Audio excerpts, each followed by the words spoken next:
warahmatullahi wabarakatuh. Selamat pagi buat ibu-ibu, salam sejahtera buat kita semua. Alhamdulillah ya Bu, hari ini kita masih diberi kesehatan sehingga kita masih bisa berkumpul dalam acara orientasi Dasawisma. Ya, masih kurang banyak ya Bu ya. 3 orang lagi, kita sambil berjalan aja ya Bu ya, waktunya juga tetap berjalan. Sebelum kita mulai acara, kita buka dulu dengan apa acara ini, semoga lancar. Pembukaan kita ucapkan dengan Bismillahirrahmanirrahim. Sebelum kita mulai acara ini, mari kita menyanyikan lagu Indonesia Raya dan Mars PKK ya Bu ya. Kami mohon untuk berdiri.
Assalamualaikum warahmatullahi wabarakatuh. Ya, selamat pagi menjelang siangnya dan salam sejahtera untuk kita semua. Sehat Bu hari ini? Alhamdulillah. Alhamdulillah. Oh iya Bu, udah pada vaksin semua kan? Udah booster? Booster juga sudah? Sudah, Bu. Iya, alhamdulillah sudah semuanya ya, Bu. Semoga kita kedepannya juga selalu sehat ya, Bu. Ya. Hari ini kita bukan belajar, Bu. Sebenarnya ya, Bu. Kalau belajar anak sekolah. Kita tuh cuma mau mengingatkan kembali. Karena saya rasa ibu-ibu kan kemarin juga sudah mendata ya, Bu. Sudah selesai juga. Kita hari ini cuma mengingatkan karena sebentar lagi kita juga akan mendata kembali untuk tahun 2022 ya, Bu. Jadi kita memang cuma mengingatkan, mengulas kembali apa yang sudah Ibu lakukan dan kerjakan kemarin-kemarin. Oh ya, Bu, sebelum saya mulai, Ibu sudah kenal saya? Ya, Bu, ada yang sudah kenal, ada yang belum. Saya berdiri ya, Bu. Nah, sebelumnya saya perkenalkan diri dulu, Bu. Nama saya Sri Hayati. Saya PKK Kelurahan. Kebetulan saya ada di Pokja 2. Dan hari-hari saya ada di PAUD, Bu, PAUD Melati RW 06. Hari ini saya sedang bertugas, bukan narasumber, Bu, cuma mengingatkan kembali sama ibu-ibu, membantu ibu-ibu ya, Bu, untuk kader-kader Dasawisma. Di sini saya dibantu sama Bang Mardai dan juga Mbak Siti dari RPtra. Mungkin nanti kalau saya ada yang lupa, ibu-ibu bertanya bisa dibantu sama Bang Mardai juga Mbak Siti. Baik, Bu, saya mulai ya, Bu. Ibu sudah pegang modulnya kan? Nah, bisa Ibu baca-baca juga nanti di rumah.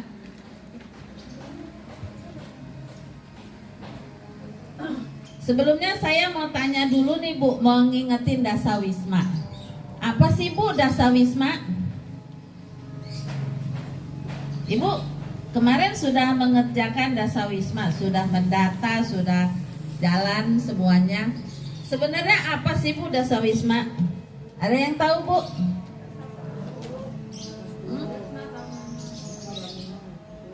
Dasawisma adalah kelompok terkecil dari masyarakat, dari kelompok masyarakat yang terdiri dari 10 sampai 20 kepala keluarga. Ya, Bu. Kita kalau di RT itu kan warganya banyak ya, Bu. Kepala keluarganya banyak. Nanti kita kelompokkan 10 sampai 20 kepala keluarga dibuat menjadi satu kelompok yang diketuai oleh satu ketua Dasawisma. Ketuanya dari mana? Dari kelompok itu sendiri. Jadi misalkan ada 10 rumah, nah atau sampai 20, itu nanti ada ketuanya satu orang di situ yang tinggal di situ. Kenapa kita ambil ketuanya dari situ? Karena dia yang mengetahui bagaimana kegiatannya dan ada apanya di keluarga, di kelompok itu dia lebih paham. Jadi kita tidak mengambil ketua dari wilayah lain. Nanti dia nggak tahu, Bu, nggak tahu bagaimana kehidupan sehari-harinya, bagaimana dia. Makanya disuruh ambil ketuanya itu dari 10 atau 20 kelompok tadi. Ya, Bu.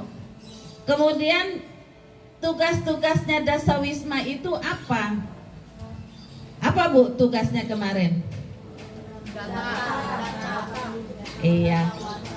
Tugasnya Ibu yang utama adalah mendata. Mendata siapa yang didata, Bu? Warganya. Nah, di sini warganya itu siapa saja?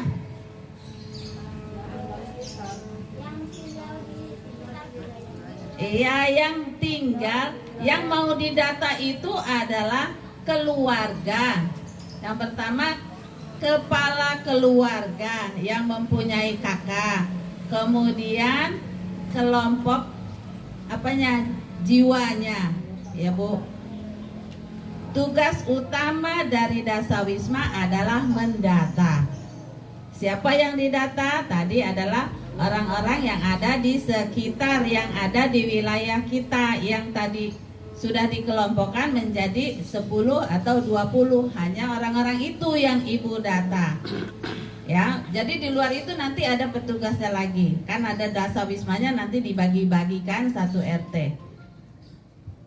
kemudian sebelum mendata warganya, ya, Ibu data apanya dulu sih kemarin?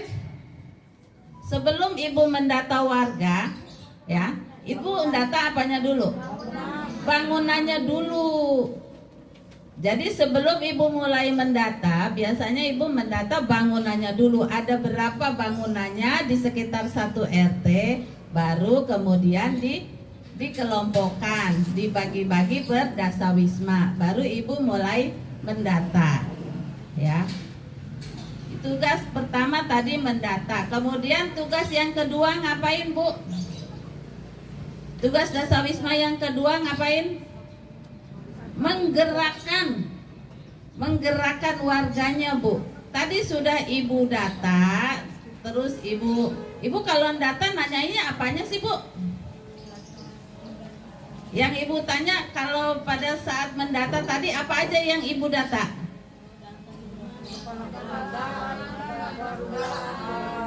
Iya, banyak ya Bu, dicari itu ada kan pertanyaan-pertanyaannya, itu yang Ibu data, Ibu tanyakan kepada warga sesuai dengan yang ada dicari itu. Kemudian kalau Ibu temukan, misalkan Ibu kan pasti tanya aktenya, ya kan, kakaknya, segala-galanya Ibu tanya. Misalkan Ibu temukan anaknya belum punya akte, nih anaknya belum punya akte, gimana Ibu?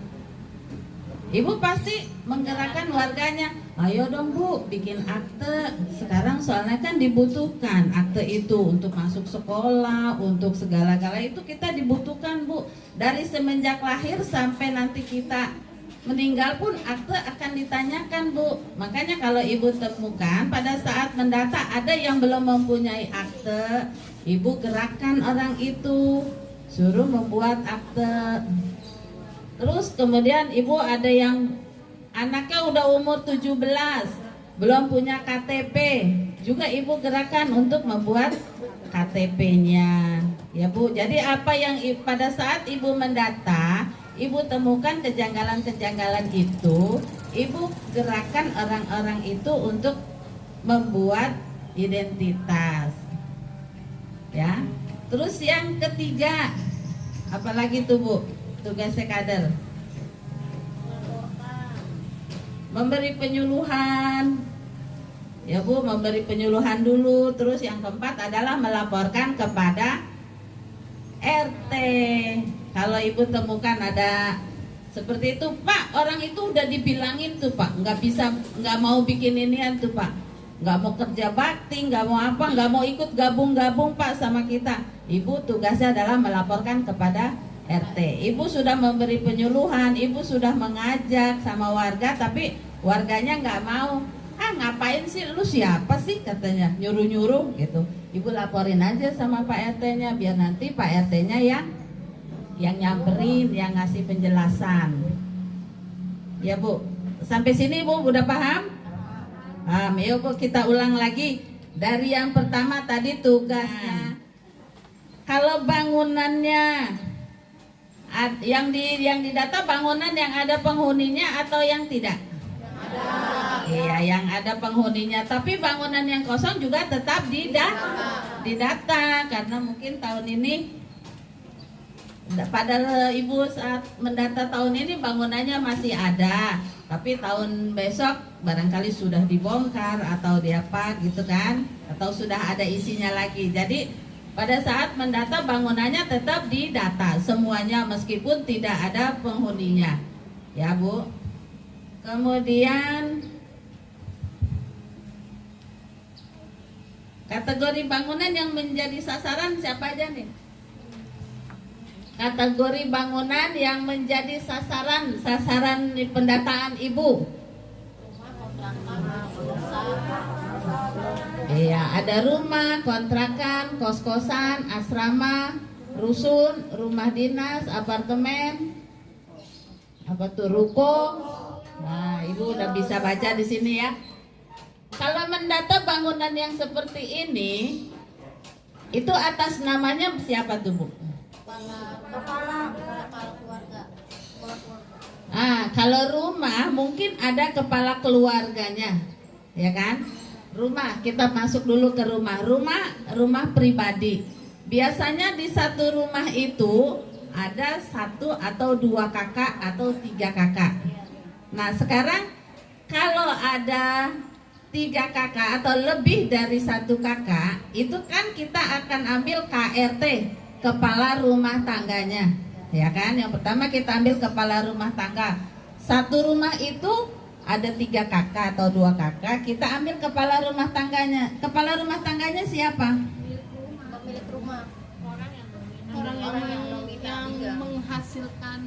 Iya, yang kita tulis, yang kita tulis di kepala rumah tangga adalah orang yang dominan, bukan harus orang tua ya Bu. Biasanya itu orang yang misalkan anaknya yang membiayai, yang bertanggung jawab di rumah itu. Meskipun ada orang tuanya, belum tentu orang tuanya itu menjadi kepala rumah tangga. Bisa jadi anaknya yang menjadi kepala rumah tangga. Berarti namanya adalah nama anaknya tadi. Nah, kalau kepala keluarga berarti kan yang mempunyai kakak di situ tadi. Iya, di masing-masing kakak. Jadi tadi ada 3 kakak, berarti kepala keluarganya ada 3. Cuma kepala rumah tangganya ada 1. Ya Bu, paham di situ? Ya kan, karena kemarin udah isi ya Bu. Nah, di sini yang disebut keluarga tadi adalah suami, istri, anak. Suami sama anak, istri sama anak, atau suami dan istri. Nah, itu namanya keluarga. Kemudian gimana kalau ada keluarga yang lain? Misalkan tadi ada sepupunya yang ikut, ada pembantunya, ada orang tuanya yang ikut. Itu masuk ke keluarga, cuma dimasukkan ke keluarga lain. Itu tadi pengertian dari kepala rumah tangga dan kepala keluarga. Beda ya Bu? Kepala rumah tangga dan kepala keluarga itu beda. Nah, kalau individu adalah semua yang ada di rumah itu. Misalkan di rumah itu ada 3 keluarga, berarti biasanya ada lebih dari 5 ya Bu. 1 keluarga cuma suami istri, terus keluarga yang satunya lagi punya anak 1, berarti sudah 5. Berarti ada keluarga lain, berarti jumlah yang ada di dalam rumah itu semuanya termasuk anak-anaknya. Itu pengertian dari individu. Langkah-langkah pelaksanaan. Yang pertama, Ketua RT atau Ketua Kelompok PKK RT dan Kader Dasawisma mendaftar setiap bangunan beserta jumlah rumah tangga keluarga dan jumlah individunya. Tadi yang saya bilang, yang pertama dilaksanakan adalah mendata bangunannya dulu atau rumahnya dulu, kemudian jumlah rumah tangganya, baru jumlah kakaknya, baru jumlah individunya. Itu yang pertama dilakukan. Kemudian setelah itu baru kita menggambar petanya. Kemarin Ibu pemetaan kan? Iya, Ibu pemetaan dulu, jadi kita mulai pembagiannya. Terus yang ketiga, membagi, menentukan setiap kelompok dasawisma di RT tersebut dengan memberikan warna. Kemarin sudah dipetakan, ya kan? Kemudian diberi warna. Nih, warna merah bagian punya Ibu ini. Bagian yang warnanya biru Ibu ini. Berarti dari RT itu nanti kita tahu. Di pemetaan itu kita jelas jadinya. Wah, Ibu A bagiannya yang warna merah. Kemudian jika peta bangunan se-RT tidak memungkinkan untuk dibuat karena jumlah bangunan terlalu banyak, maka buat peta bangunan per kelompok dasawisma. Biasanya Ibu sesudah bikin peta, udah di kelompok-kelompokin itu, baru dibuatkan sama RT satu kelompok RT. Misalkan satu RT itu ada kelompok dasawismanya 10, berarti ada 10 warna ya Bu. Ya kan, ada 10 warna di situ di kelompok satu RT itu. Bolehkah dasawisma misalnya kelompok Ibu A, warnanya merah. Itu pendataannya mulainya dari mana itu gambar petanya? Mencrok-mencrok apa lurus Bu? Iya, biasanya lurus ya Bu. Dimulai dari rumah ketua dasawismanya dulu, bisa ke kiri atau ke kanan. Iya. Soalnya kalau warnanya menclok-menclok nggak bagus juga ya Bu dilihatnya. Masa merahnya ada di sini, ada lagi di kelompok sana. Tadi setengah-tengah ada birunya, berarti nggak bagus ya Bu. Makanya dibuat pemetaan seperti itu, jadi tertata dengan rapi. Nanti di peta kelurahannya pun akan kelihatan rapih ya Bu, nggak warnanya nggak belang-belentong kayak gitu ya Bu. Lanjut Mas. Kemudian langkah yang kedua, tadi sudah pemetaan, berarti ini tinggal langkah yang kedua, memberi nomor urut pada bangunan. Tadi sudah dipetakan, berarti nomor satunya udah diurutin, nomor satunya dari depannya sebelah mana nih kita mau mulainya gitu. Memberi nomor urut bangunan yang ada di setiap kelompok dengan ketentuan sebagai berikut.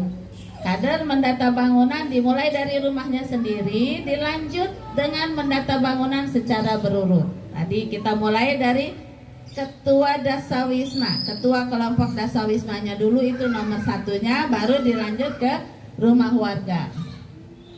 Apabila rumah dua kader tepat bersebelahan, maka kader mendata bangunan sesuai arah jarum jam. Tadi Bu, kalau misalnya kadernya ada dua, rumahnya bersebelahan di gang itu, berarti kita ambil yang satu ke kanan, yang satu ke kiri. Berarti kita tetap hitung dari mulai ketua dasawismanya, ketua kelompok dasawisma. Lanjut Mas. Kode jenis bangunan yang ada di setiap kelompok dengan ketentuan sebagai berikut. Udah tahu Bu kan ini? Rumah sendiri, terus kontrakan, terus kos-kosan, asrama, rusun. Berarti kita di sini untuk kelompok ini tidak ada yang rusun ya Bu. Biasanya rumah, kontrakan dan kos-kosan ya Bu. Iya, berarti cuman itu yang kita bahas, karena ini di wilayah yang Ibu pegang sekarang nggak ada rusun kan, nggak ada ruko juga nggak ada. Kalau Ibu ketemu kontrakan, kos-kosan dan asrama juga nggak ada ya Bu. Kontrakan dan kos-kosan itu pakai namanya siapa? Nama pemilik. Iya, kita pakai nama pemilik kontrakannya, atau misalkan yang punya kontrakannya tidak ada di situ, berarti kita memakai nama orang yang dipercaya, sama yang punya kontrakan tadi di situ. Biasanya kan dia nungguin ya Bu di situ, atau memang orang yang paling lamanya di situ, yang paling lama di kontrakan itu. Lanjut Mas. Yang keempat adalah menentukan kadar dasawisma yang ditugaskan per kelompok dasawisma dengan ketentuan sebagai berikut. Jika kondisi jumlah ketua kelompok dasawisma sama jumlah kelompok dasawisma, maka terus kelompok dasawisma ditugaskan dalam satu kelompok. Ya tadi seperti tadi, kalau sudah ditentukan berarti diambil 10 sampai 20 rumah dengan satu ketuanya. Satu ketua kelompok dasawisma dapat ditugaskan pada kelompok yang berbeda dengan wilayah RT domisilinya. Misalkan Bu, satu kelompok, satu RT, ini masih dalam satu RT, nyari kadernya susah katanya. Kadernya pada nggak mau nih Bu, katanya susah Pak, nyari kadernya susah lagi nih Pak. Ibu boleh menjadi ketua kelompok di dua kelompok, tapi dalam satu RT. Misalnya Ibu jadi kelompoknya di kelompok satu, kemudian nanti Ibu gang sebelahnya nggak ada ketuanya, nggak ada yang mau jadi ketuanya, Ibu bisa jadi ketua kelompok di situ. Yang penting masih dalam satu RT. Kalau di luar RT Ibu nggak bisa. Kalau masih dalam satu RT, jika susah mencari ketua kelompok dasawisma, bisa Ibu menjadi ketua kelompok dasawisma, ya. Oke, lanjut.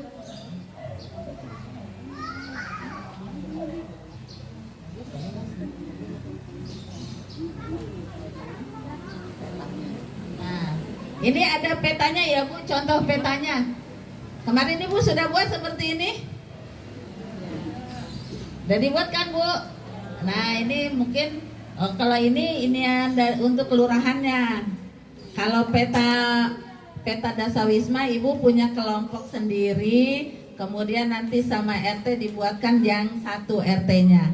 Nanti ini adalah peta yang untuk format satu kelurahan, ya kan? Ini ada kantor lurahnya di sini. Nanti kelihatan. Lanjut.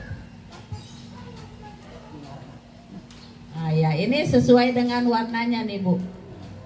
Udah dikelompok-kelompokkan, ada warnanya. Berarti kalau ada bangunannya di tengah-tengah itu ada masjid, berarti bangunannya warnanya berbeda. Di kelompok Ibu misalkan ada udah di peta di tengah-tengahnya ada masjid atau ada rumah kos-kosan atau apa, itu dibedain ya Bu warnanya ya. Jadi biar ketahuan. Udah seperti itu Bu kemarin? Iya, sudah dilaksanakan, berarti besok tinggal melanjutkan lagi ya Bu. Kecuali kalau ada perubahan. Kalau tidak ada perubahan mungkin masih sama seperti itu. Ya, ini juga contoh Dasawisma tingkat RT. Ya kan, RT-nya ada yang warnanya juga berbeda-beda. Ada biru, merah, sesuai dengan yang sudah Ibu buat kemarin. Penyampaian hasil penetapan sasaran pendataan tingkat RT kepada kelurahan. Form penetapan sasaran pendataan tingkat RT yang sudah ditandatangani oleh Ketua RT disampaikan kepada Sekretaris Kelurahan atau Sekretaris PKK Kelurahan dalam bentuk PDF untuk diinput di sistem pendataan bangunan. Ya Bu, setelah sama RT tadi sudah diketahui, sudah dibuat lagi, pendataannya juga sudah dimulai. Itu pasti form PDF-nya sudah ditandatangani RT, diserahkan kepada, kalau Ibu nyerahinnya ke koordinator ya Bu. Iya, dari Dasawisma diserahkan kepada koordinator, dari koordinator RT diserahkan lagi ke koordinator RW. Tapi sudah ditandatanganin sama RT tadi, kemudian ditandatanganin juga sama RW, baru diserahkan lagi ke kelurahan. Iya. Karena formnya juga sudah ada ya Bu. Ini kemarin pelaksanaan 1 sampai 5 April, itu sudah 2021 yang kemarin. Lanjut Mas. Nah ini ada contoh-contoh kasus nih Bu. Nah, apa Ibu sudah baca ya di formnya tadi tuh ada contoh-contoh kasus. Adakah yang seperti ini Bu? Nah, contohnya di wilayah RTA ada bangunan yang sebelumnya terdiri dari 2 rumah, ditempati oleh 2 kepala keluarga dengan nomor rumah berbeda. Kondisi sekarang 2 rumah tersebut batas temboknya sudah sudah dijebol. Untuk kondisi seperti ini dihitung berapa bangunankah kondisi tersebut? Iya, tadi bangunannya ada 2 dengan kepala keluarga yang berbeda. Tapi sekarang pas Ibu mendata sekarang, bangunannya itu udah dijebol, jadi udah disatuin.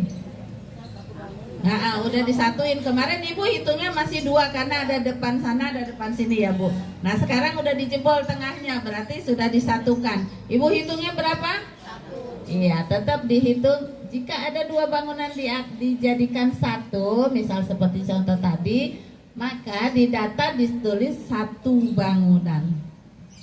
Ya, meskipun tadi ada 2 keluarga, berarti KRT-nya 1. Bangunannya 1, KRT-nya 1, kakaknya mungkin yang 2 ya. Kalau orangnya belum pindah, tapi kalau orangnya sudah pindah rumah lagi mungkin ada 1. Kemudian ada contoh lagi. Bagaimana jika ada 1 KRT memiliki 2 bangunan terpisah, hanya dibatasi oleh jalan, maka berapa jumlah bangunan tersebut? Berapa jumlah bangunan tersebut? Bangunannya ada 2. Ada 2. Misal kayak di situ sama di sini, cuma yang punya 1. Mau dihitung berapa Bu katanya tuh? Jumlah bangunan dihitung 1 karena kader itu harus memilih salah satu dari 2 bangunan tersebut yang dominan yang dipakai setiap hari. Jadi ada rumahnya ini berseberangan, di sebelah situ 1, sebelah sini 1, tapi punya 1 orang. Punya 1 orang. Jadi ibu harus memilih mana yang dia banyaknya di rumah yang di sana atau rumah di sini. Beda lagi kalau rumahnya di sini dikontrakan atau diisi dengan orang lain. Tapi kalau dari rumahnya cuma untuk gudang atau untuk tempat-tempat apa tapi tidak dihuni, ibu tetap pilih nama kepala keluarganya yang 1 rumah tadi. Cuma itu aja yang dipakai. Meskipun rumahnya 2. Sampai sini ada pertanyaan Bu? Yang pertama tadi ya Bu. Dia sudah, iya kita data kalau sudah 6 bulan ya Bu. Udah 6 bulan kita data. Kemudian bulan ke-7-nya dia pindah. Kemarin Ibu datanya gimana? Ada nggak yang seperti itu? Saya balikin lagi nih. Kemarin kan Ibu juga sudah mendata kan? Ibu ketemu nggak kasus seperti itu? Ya udah 6 bulan baru kita data. Biasanya Bang kalau di wilayah kita ini kebanyakan begitu ya Bu. Beberapa bulan dia ada di RT ini, tahu-tahu bulan berikutnya ada di RT selanjutnya di RT, pindah lagi RT. Nah, kita kemarin punya keputusan kalau dia sudah 6 bulan baru kita data gitu. Nah ini sudah didata pas bulan ke-7-nya dia pindah. Nah sekarang Ibu sudah masuk belum ke cariknya? Biasanya kan cariknya itu dibuka nggak setiap saat Bu, ya kan ya? Iya. Iya. Nah berarti belum masuk di carik.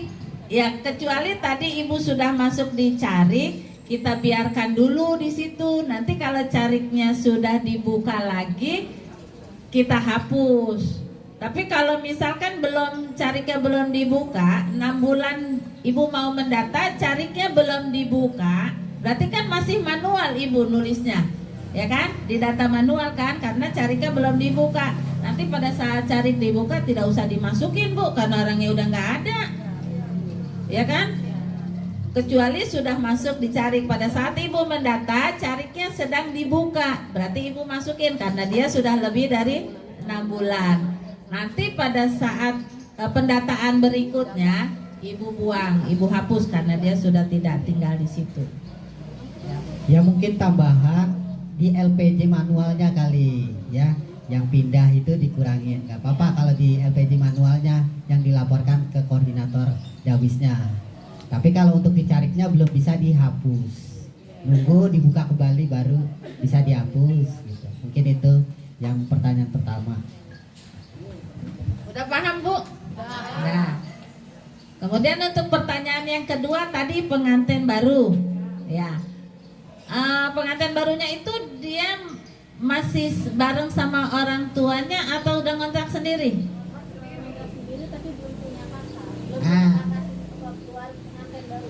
Iya, pengantin baru tapi belum punya kakak sendiri. Nah itu tugas Ibu lagi. Tadi kan tugasnya selain mendata adalah menggerakkan, ya kan?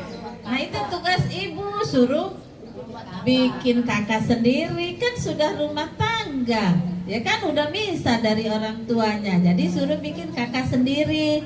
Apalagi nanti kalau dia sudah punya anak, ya kan? Mau bikin akte, mau bikin apa kan harus punya kakak. Jadi itu salah satu tugasnya Ibu Dasawisma untuk menggerakkan warganya yang belum mempunyai identitas. Iya. Udah lapor belum tuh orangnya ke RT-nya? Iya, pasti disuruh RT juga pasti disuruh bikin kakak sendiri dia. Terrepot Bu kalau nggak punya kakak sendiri, nanti kalau punya anak bikin aktenya, bikin apanya susah Bu. Masih misah-misah orang tuanya, berarti belum bersatu. Ya mungkin tambahan mekanismenya sama ya Bu sama pertanyaan pertama. Ya, secara manual berarti belum bisa juga ya Bu. Secara carik juga belum bisa. Sampai dia memiliki kakak dulu baru bisa didata.